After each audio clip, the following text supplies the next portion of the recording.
வணக்கம். நான் சொல்ற மாதிரியே குடவட்டு ஸ்கர்ட் கட் பண்ணீங்கன்னு சொன்னா, தைக்க தெரியாதவங்க கூட 5 நிமிஷத்துல குடவட்டு ஸ்கர்ட் வந்து கட் பண்ணி தைக்கலாம். நான் சொல்ற மெத்தட்ல அப்படியே நீங்களும் உங்களோட துணிய போட்டு வெட்டி பாருங்க.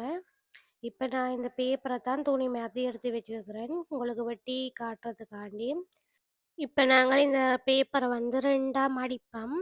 2ஆ மடிச்சா 2 பக்கத்துக்கு முடிய துணி வந்து கிடைச்சிரும். நான் பேப்பர்ல போட்டு காட்டுறேன். நீங்க துணியில போடுங்கோ.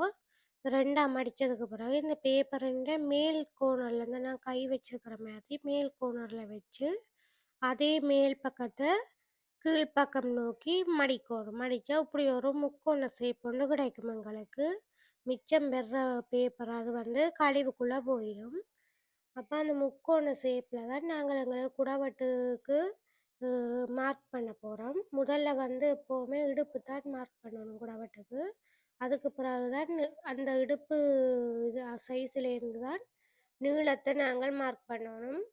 அப்போ நாங்கள் இப்போ எங்களோட இடுப்பு எவ்வளவு சைஸோ அதை முதல்ல அதில் மார்க் பண்ணணும். நான் இப்போ மார்க் பண்ணுற மாதிரி மார்க் பண்ணிவிட்டு நான் வந்து எந்த எந்த சைஸை தான் வச்சு காட்டுறேன். உங்களுக்கு வேற இடுப்பின் சைஸோட 1 இன்ச்சியை நீங்கள் கூட்டுங்க. அப்படி தான் கூட்டினா தான் நாங்கள் தைக்கிறதுக்கு எங்களுக்கு இடைவெளி கிடைக்கும். அதை மார்க் பண்ணிவிட்டு இதில் இந்த மேல் பக்கத்துக்கு தான் அதை மார்க் பண்ணணும்.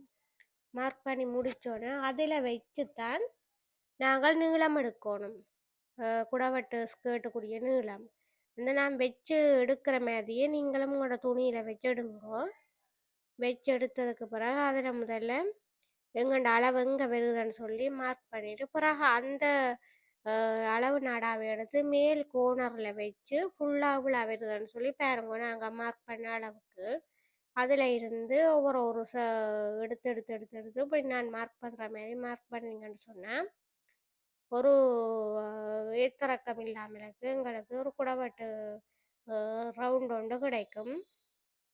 இதை நாங்கள் கட் பண்ணி எடுத்தோம்னு சொன்னால் எங்களுக்கு குடவட்டு ஸ்கர்ட்டுக்குரிய ரவுண்ட் வந்து கிடைச்சிடும்.